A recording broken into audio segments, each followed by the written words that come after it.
Енді Құдайда шебер ұмытпасын деп аспанға жазып қойған атыңды. Кім туралы екенін біліп тұрған шығарсыз. Иә, енді өзіме аян ғой. Аспанға жазылған ат қандай? Бұны бәрі басында Шолпан деген. Шолпан деген жұлдыз бар ғой енді. Сосын айтқан шығар. Сосын арасында мүлде логикасы жоқ адамдар болатын. Олар не деп айтты олар? Назгүл деген сияқты. Мүлде логикасы жоқ. Темірғазы. Бірақ енді Үркер. бұл менің өмірімдегі өлеңімнен өмірімнің кейіпкеріне айналған жанға арналған. Ол кісінің есімі Жұлдызай. Жұлдызай. Мен Жұлдызайды неге қабылдадым?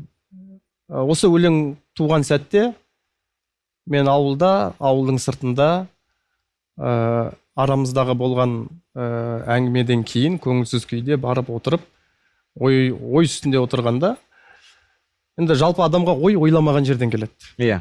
Ойланып басыңа ақынның шапкасын киіп алып ойланғаннан өлең келмейді. Онда бір жоспар жоқ. Адамға жалпы креатив деген ойламаған жерден келеді. Ой да ойламаған жерден келеді, тың ойларда. Сөйтіп сол бір сезімнің құшағында отқанда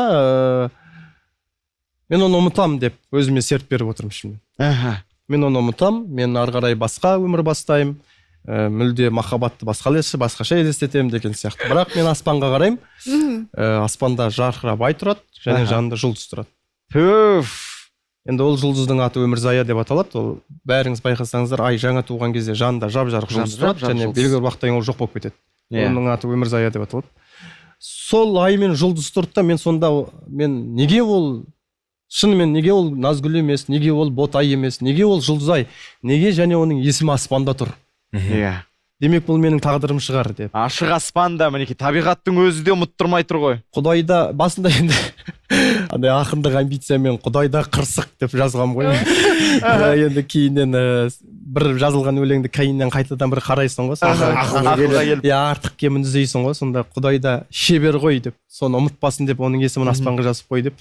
Солай туды, солай бұл өлең кейіннен Жандос Қаржаубайдың ән жазылып, сөйтіп әнге айналып кетті ғой. Кеңес Әлімжан қазір орындап жүр. Иә, енді. Өз жүрегіне ұялмайсың. Кеңес Әлімжанның қазақ ән өнеріне келгендегі паспорты ғой, енді бұл төлқұжаты. Енді біз жұмбақтап отырмыз, көрерменге түсінікті болу үшін айтайық, Жұлдызай қазір Ақжолдың жан жары. Үйдегі келіншегі. Үйдегі келіншегі. Сіз жалпы енді музаны үйге кіргізіп алған қалай екен? Ол болды. Ол сол жерден тоқтайды. Ол муза емес. Енді ол менің әйелім, ол менің баламның анасы. Муза қол жетпеген кезде муза. Ол қазір енді менің жарым ғана, баламның анасы. Жоқ, муза бар ма? Емес. Муза жоқ па сонда сізде қазір?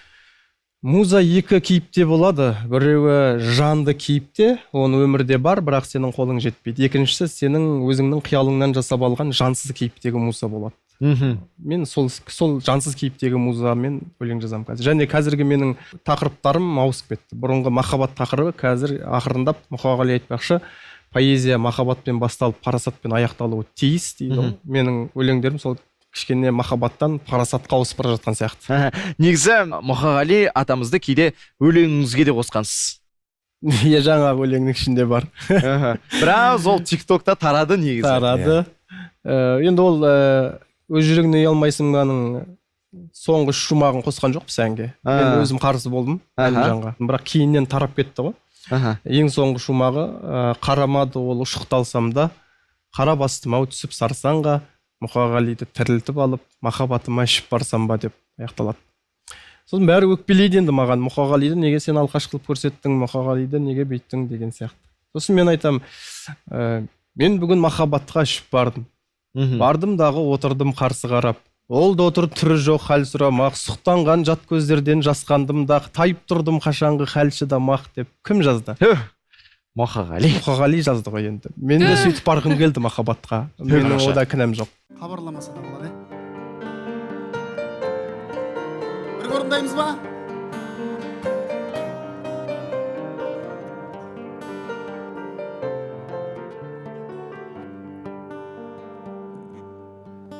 Жанымның жыртып ақшы бүрегін, дертіме дауа тапшы демедім. Фонарь жақпасаңыздар айтпаймын ағайын.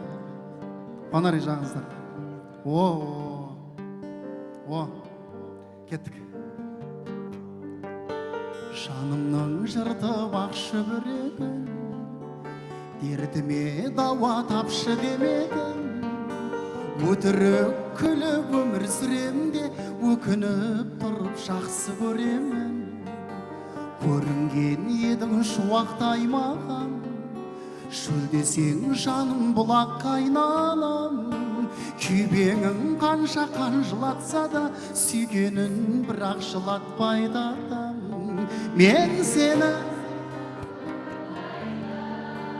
оныңға ертең ес-түссіз сүйген ұмыт дейсің бе?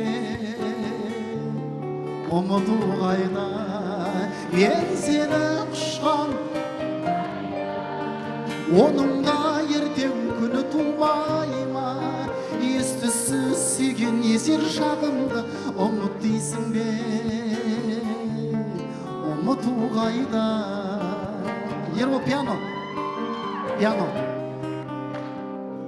Іңкәр сезімге бөленбей қалам, мұңын шағады өлеңдей маған. Жұлдыз көрінсе айдың жанынан, есімің оқып өлердей болған. Түн мені тағы ойға батырды, шығардым жалғыз ойланатынды. Құдайда шебер ұмытпасын деп, аспанға жазып қойған атыңды. Сіздер жақсы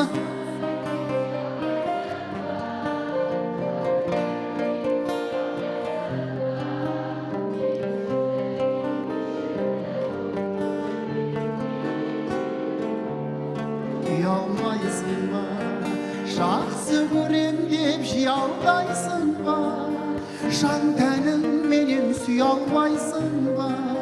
Менің жүрегім кешірімді ғой, өз жүрегімнен ұялмайсың ба? Қара түндерде айтарамбаған, қолымды созам қайта оралмаған. Айналмаймыз ба ғашықтарға біз, жердің бетінде қайталанбаған. Мұңайды жүдеп осы гүл бағым, жылайды жүрек қосылып жаным. Өлеңде өзің, өмірде өзің, байқамайсыңдар ма осының бәрін? Жақсы көрем деп жей алдайсың ба? Жан тәнің менен сүй алмайсың ба? Менің жүрегім кешірімді ғой, өз жүрегімнен ұялмайсың ба? Жақсы жан тәнің менен, менің жүрегім өз жүрегімнен ұялмайсың ба? Менің жүрегім кешірімді ғой, өз жүрегімнен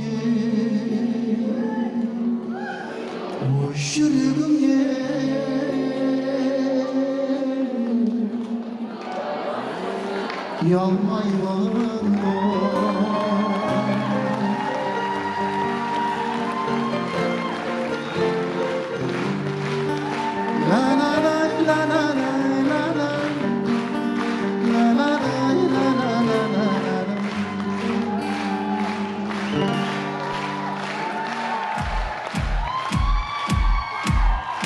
Қызыл Орда, Қызыл Ордам, Қызыл Ордам. Сірелі мамам болыңыздар. Рахмет. Енді осындай керемет әннің сөзін жазған Ақжолға бір қол ұрып қошемет көрсетіп қойыңыздар.